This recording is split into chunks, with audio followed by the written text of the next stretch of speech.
কেউ কি আছো যে আমাদেরকে একজন ক্যান্ডারি দেবে? আমরা শান্তিতে থাকতে চাই।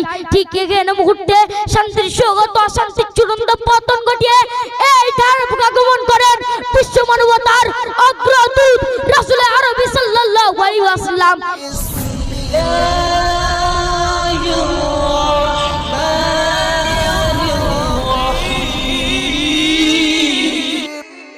السلام عليكم ورحمة الله وبركاته. الحمد لله والصلاة على أهله أما بعد فأعوذ بالله من الشيطان الرجيم بسم الله الرحمن الرحيم وما أرسلناك إلا رحمة للعالمين وقال النبي صلى الله عليه وسلم بيست للتميم مكارم الأخلاق আল্লাহ পাকের দরবার শুকরিয়া ও প্রিয় নবীর প্রতি অসংখ্য দরুদ ও সালাম জানিয়ে আমার মূল বক্তব্যের দিকে ধাবিত হচ্ছি।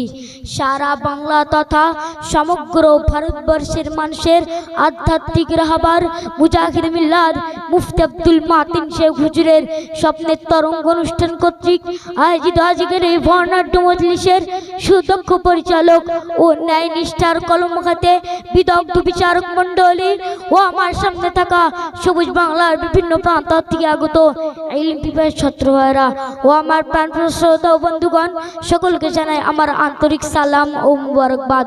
প্রিয় উপস্থিতি, আজকে আমার আলোচনার নির্ধারিত বিষয়বস্তু হলো বিশ্ব শান্তি প্রতিষ্ঠায় মহানবী সাল্লাল্লাহু আলাইহি ওয়াসাল্লামের অবদান।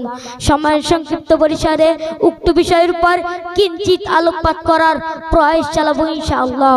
প্রিয় উপস্থিতি, আজ যখন সারা বিশ্বের সমাজ ব্যবস্থা এবং মানবতার মূলে কুঠারাঘা দেখাচ্ছে ইন্নাল কুওয়াতা লিল্লাহি জামিআ, এর বলিষ্ঠ আহ্বান এবং মদিনা সনদভিত্তিক রাষ্ট্র ব্যবস্থাকে উপেক্ষা করে জনগণকে সকল ক্ষমতার উৎস এবং মানব রচিত সমাজ ব্যবস্থাকে উন্নতির সোপান বলে মনে করা হচ্ছে। ঠিক এই মুহূর্তে বিশ্ব শান্তি প্রতিষ্ঠায় মহানবী সাল্লাল্লাহু আলাইহি ওয়াসাল্লামের ভূমিকা আলোচনা করা অত্যন্ত গুরুত্বপূর্ণ বলে মনে করছি।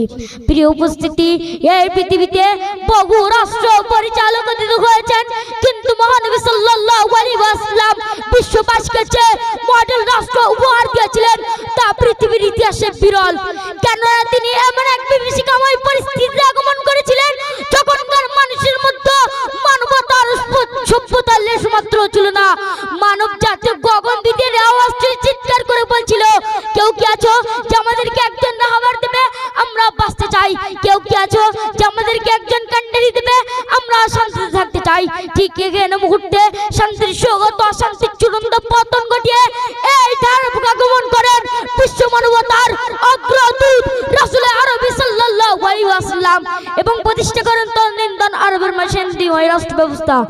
তাই তো দেখা যায় ঘাটি ঘাটি পা পা করে শৈশব থেকে কৈশোর পেরিয়ে নবযৌবনে পদার্পণ করে যখন দেখতে পান সমাজের মাঝে অন্যায় বিচার জুলুম নির্যাতন আরবের লোকগুলোকে প্রায় মানুষ রূপে পশু পরিণত করেছে, তখন নবী সাল্লাল্লাহু আলাইহি ওয়াসাল্লাম সমাজ থেকে অন্যায় দূর করার লক্ষ্যে মাত্র 14 বছর বয়সে হিলফুল ফুজুল নামক সেবা সংগঠনে অংশগ্রহণ করেন।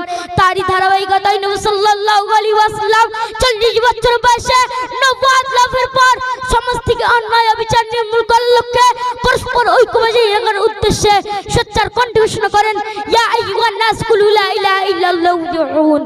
ফলে মানুষ খুঁজে পেয়েছিল মানবতা ও সুশৃঙ্খল সমাজ।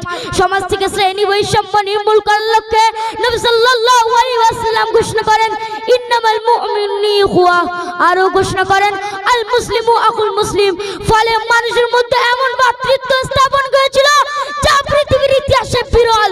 শুধু তাই নয়, নবী সাল্লাল্লাহু আলাইহি ওয়াসাল্লাম জিনার ঘর এবং নারীর ইজ্জত রক্ষার্থে কোরআনের বিধান ঘোষণা করে কঠিন হুঁশিয়ারি প্রদান করেন। ফলে তৎকালীন যুগে কোন নারীকে ধর্ষিত দেখা যায়নি। সেই যুগে নবী করিম সাল্লাল্লাহু আলাইহি ওয়াসাল্লাম নারী জাতির সম্মানকে উচ্চ মাকাম হাসিল করে ঘোষণা করেন আল জান্নাতু তাহতা আকদামিল উম্মাহাত, অর্থাৎ মায়ের পায়ের নিচে সন্তানের জান্নাত। যার রাষ্ট্রনীতি মুগ্ধ মহাত্মা গান্ধী বলেছিলেন, अगर राष्ट्र में अमान करना चाहे तो मोहम्मद के हुकूमत को इख्तियार करो। अल्लाह पाक আমাদেরকে নবী সাল্লাল্লাহু আলাইহি ওয়াসাল্লাম কে আইডল মেনে নবী সাল্লাল্লাহু আলাইহি ওয়াসাল্লাম তৌফিক দান করুন। সকলে বলি আমিন। নাসরুম মিনাল্লাহি ওয়া ফাতহুন করিব ওয়া বাশশিরিল মুমিনিন। আসসালামু আলাইকুম।